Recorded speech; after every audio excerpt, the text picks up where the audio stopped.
Olha, pessoal, esse vestido que a cliente trouxe para mim cortar, pensa no vestido abençoado, para não falar outra palavra. Olha isso aqui, que a gente precisa muito da ajuda de Deus, né, gente? Então, olha isso, ele entorta de ambas partes. Aí, para mim conseguir marcar, ter uma marcação certa, ó, tá cheio de alfinete, ó. Eu tô passando, porque ele dá ponto de todas as formas.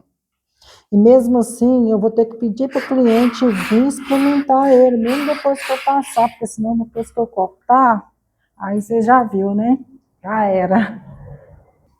Olha, para vocês verem, eu já passei o vestido, olha como é que tá dando onda. O cliente tem que vestir de novo, porque senão eu corto e depois não tem como consertar, tá vendo? Gente, costureira é uma bênção de Deus, viu? A gente acaba fazendo a mágica acontecer. Olha o tanto de roda que ele tem.